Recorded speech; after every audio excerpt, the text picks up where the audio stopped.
من قريته في سوس انتقل الشاب إبراهيم الدعلي إلى العمل في فرنسا. كانت له رغبة في تطوير نفسه. التقى جوزيفين وتزوجا، أنجب ولدين.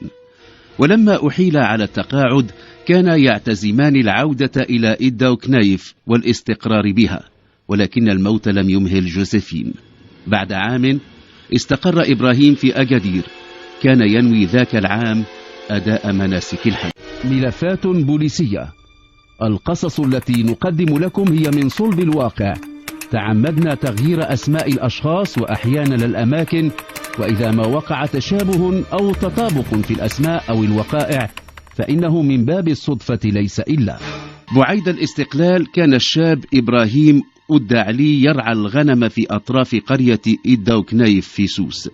لم يكن قد نال حظا كبيرا من التعليم إلا ما حفظه من قصار صور القرآن الكريم، لما كان يختلف إلى الكتاب كباقي أقرانه من أبناء قرية إداو كنايف. في تلك الحقبة حلت بأجادير ونواحيها بعثة فرنسية مغربية لانتقاء شبان للعمل في مصنع للسيارات بفرنسا، وكان إبراهيم الدعلي من بين الشبان الذين وقع عليهم الاختيار. كان وحيد والدته التي ترملت منذ عدة سنوات، وها هو يضطر لفراقها. لم يكن ذلك بالأمر الهين على إبراهيم ولا على والدته، ولكنه أقنعها بأنه ما أن يعمل فسوف يبعث لها كل شهر بقدر من المال تؤمن به عيشا كريما. ثم في نهاية الأمر لم يكن إبراهيم الشاب الوحيد الذي تم اختياره. في فرنسا وفرت إدارة مصنع السيارات سكنا جماعيا للعمال الذين استقدمتهم من المغرب ومن بلدان أخرى، وكان أكثر من عاملين يتناوبان على الفراش الواحد. لم يرق نمط العيش ذاك إبراهيم الدعلي، وصار يبحث عن سكن مستقل. كانت سومة الكراء مرتفعة بالنسبة لدخله، ولذلك سعى إلى إيجاد عمل يوفر له دخلا إضافيا، وصار في أوقات راحته يعمل في تنظيف مكاتب إحدى الإدارات، وكان إلى ذلك يتابع دروسا في محو الأمية، وقد أبان عن سرعة في التعلم. في تلك الظروف تعرف على جوزيفين الشابة التي كانت تتولى إعطاء دروس لعمال شركة صناعة السيارات في اللغة الفرنسية. وقعت الشابة في حب إبراهيم، وما لبث أن تزوجها، وكان ذلك منطلقا جديدا لحياة إبراهيم القروي القادم من إداو كنايف في سوس. صار من بين الأوائل الذين حصلوا على الجنسية الفرنسية، كما أنه تمكن في سنين قليلة من أن يطور نفسه ويترقى في مساره المهني. رزق إبراهيم من زوجته جوزيفين بولدين، سهر على تربيتهما ووفر لهما أسباب استكمال دراستهما، وقد سافر إلى أمريكا لاستكمال الدراسة. خلال السنوات التي مضت كان إبراهيم قد دأب على زيارة والدته مرة كل صيف. كان يأتي رفقة جوزيفين زوجته وولديه، وكان قد بنى بيتا محترما في إداو كنايف، كما أن والدته حرصت على أن توسع ما يملكه من أرض. كذلك سارت الأمور، وقد تقدم العمر بوالدة إبراهيم، ولما توفيت في العام 95 حضر على عجل من فرنسا وشيعها إلى مثواها الأخير. عهد برعاية الأرض والسكن إلى أحد أقربائه، ثم عاد إلى فرنسا. في العام 2004 أحيل إبراهيم الدعلي على المعاش، ولم تلبث زوجته جوزيفين أن أحيلت بدورها على التقاعد. استقر في منزلهما بأطراف باريس. كان يرقبان العطل للقاء بولديهما اللذين استقر أكبرهما عبد السلام بكندا حيث تخصص في الرياضيات، بينما استقر أحمد في ولاية واشنطن أستاذا لمادة الفيزياء. اختمرت في ذهن إبراهيم فكرة العودة إلى إداو كنايف وتحقيق حلم الصبا بزرع الأراضي التي يملكها حول بيته بالأشجار المثمرة. كانت جوزيفين تشاطره ذاك الحلم.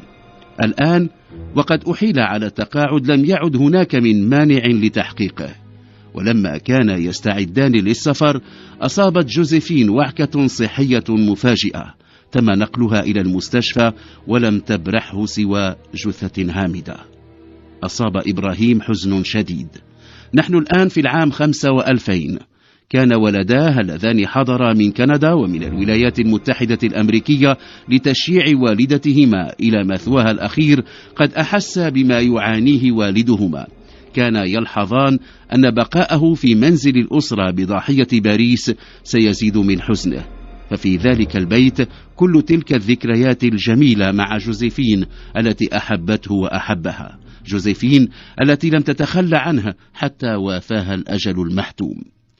عاما بعد رحيلها استقر إبراهيم الدعلي بقريته ومهد طفولته الدوكنيف، استقر بها وحيدا، وكان يحلم أن ترافقه جوزيفين.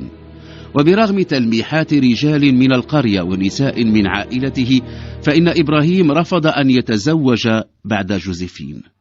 كان منزله في أطراف القرية يوفر له كل أسباب الراحة، ولكنه كان بحاجة إلى من يساعده، ولذلك اشترى شقة في أجدير. في ذلك العام كان قد سجل نفسه في قائمة المرشحين لأداء مناسك الحج. كان شهر رمضان على الأبواب، لم يكن كثير الحديث إلى الجيران، ولكنه في تلك المرة اضطر إلى أن يستوقف إحدى جاراته ليسألها عما إذا كانت تستطيع أن تدله على امرأة تتولى إعداد الطعام على أن تغادر الشقة في المساء. أعطته المرأة رقم هاتف امرأة تتقن الطبخ، قالت له إنها امرأة فقيرة. أسبوعا قبل حلول شهر رمضان التحقت فاطمة علاشي بمنزل إبراهيم الدعلي كخادمة. كان الرجل يشتهي أطباقا مغربية كثيرة غابت عن مائدته طوال سنوات الاغتراب، وكانت فاطمة تجيد إعداد الحريرة وتلك الأطباق الشهية.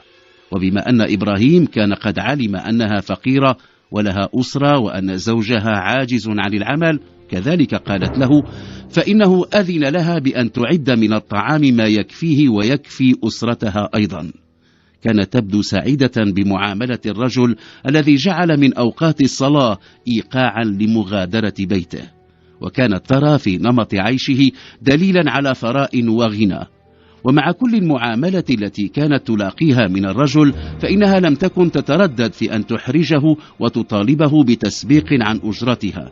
كان ذلك أشد ما يكرهه إبراهيم الذي تعود على أن يخضع حياته لنظام صارم، ومع ذلك فإنه كان يتجاوز ويمنحها ما تريد.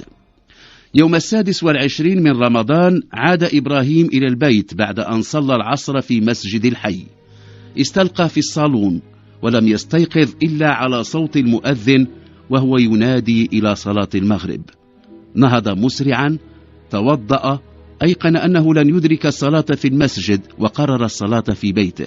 أفطر بتمرة وشيء من الحليب، ثم توجه إلى القبلة، ركع، ولما سجد أحس بضربة على رأسه، ولما استدار عاجلته ضربة أخرى ثم ثالثة.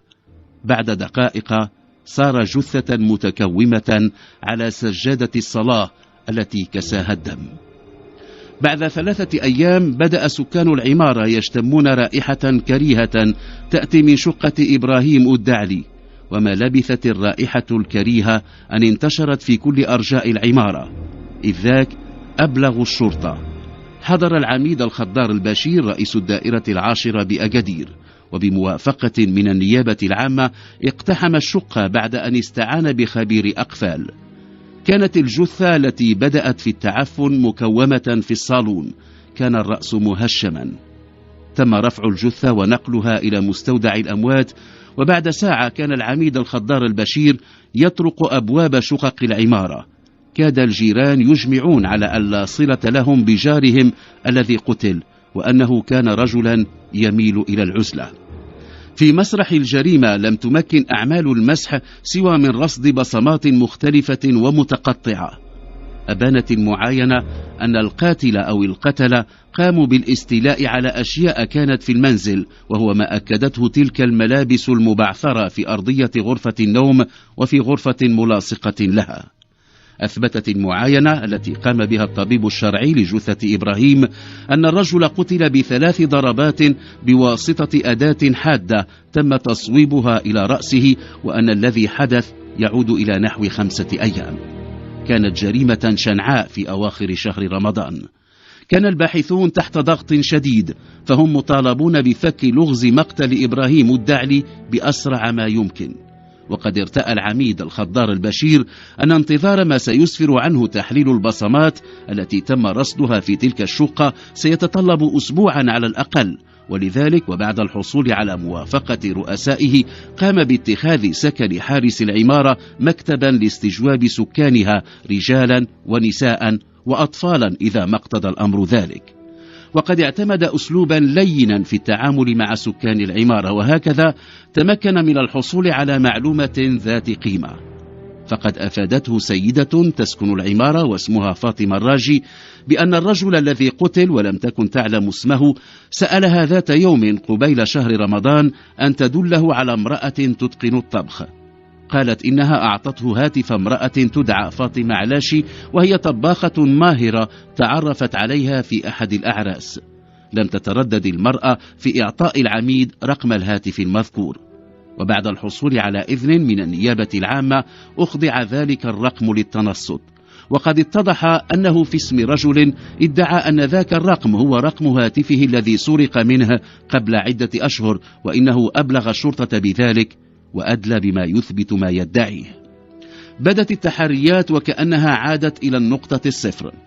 في أشياء القتيل تم العثور على الرقم الهاتفي لأحد ابنيه، فتم الاتصال به. بعد يومين حضر عبد السلام الدعلي من كندا، وبعد أن تم تشييع جنازة والده أدلى للمحققين بأن أشياء ذات قيمة اختفت من منزل والده، في جملتها خاتم ترصعه قطعة نقد ذهبية من عهد نابليون الثالث، أو ما يعرف لدى عموم الناس باللويز. قال إن ذلك الخاتم النفيس أهدته والدته لوالده بعيد زواجهما، وإنها كانت ورثته عن والدها. في جملة ما سرق جهاز تلفاز حديث وآلة تصوير، وأيضا معطف من فرو الدب.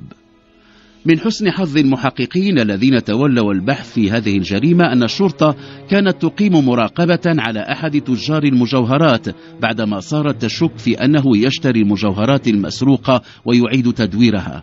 لاحظ الباحثون الذين أسند إليهم أمر مراقبة تاجر المجوهرات أن له صديق يلازم دكانه، وكانوا يلاحظون أنه يرفض شراء القطع التي لا يتوفر عارضها على وثائق ملكيتها، وهو ما جعل الوصول إلى دليل إثبات ضده متعذرا.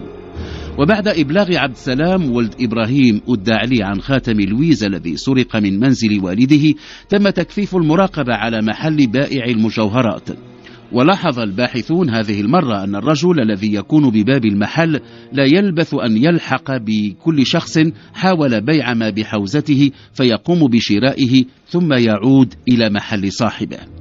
ذات صباح لاحظ المكلف بمراقبة المحل دخول شاب حاول بيع الجوهري قطعة ذهبية فيما يبدو، ولكن صاحب المحل بعد أن عاين القطعة وبعد أن وزنها طالبه بوثيقة حيازتها، ولما تعذر عليه تقديم الوثيقة رفض الصائغ شراءها.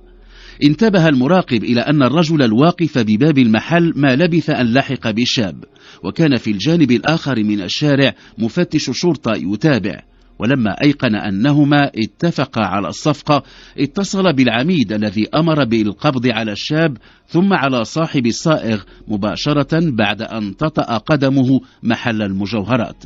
كانت المفاجأة سارة، فقد تم العثور بحوزة الصائغ وصاحبه على خاتم لويز المسروق من منزل إبراهيم الدعلي.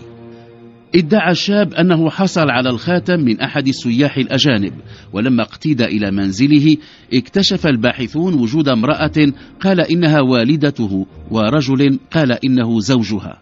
تأكد المحققون من هوية المرأة التي لم تكن سوى فاطمة علاشي المبحوث عنها، ومن هوية زوجها المدعو علي متاج. تحت أنظار الأظناء تم تفتيش المنزل، واكتشف معطف جلد الدب وجهاز التلفاز المسروق. سيق الجميع إلى مفوضية الشرطة، وأثناء الاستماع إليهم أكد الشاب أن والدته أعطته الخاتم لبيعه وأوصته بأن لا يعلم بذلك زوجها، بينما أقرت المرأة فاطمة علاشي وقد طوقتها الأدلة والحجج بأنها التي قتلت إبراهيم الدعلي للاستيلاء على ما لديه من أشياء ثمينة. قالت إنها قتلته بإيعاز من عشيقها عليم تاج الذي قام بنقل الأشياء المسروقة من منزل الضحية. وصفت كيف قتلت الرجل وهو يسجد، وكيف انتزعت الخاتم من يده وهو جثة. اعترف عليم تاج بأنه ساعدها على نقل المسروقات، ونفى أن يكون حرضها على قتل الرجل، وقال إنه أوصاها بضربه حتى يفقد وعيه. لاحقا دلت فاطمة علاشي المحققين على المكان الذي أخفت فيه المقدة أداة الجريمة.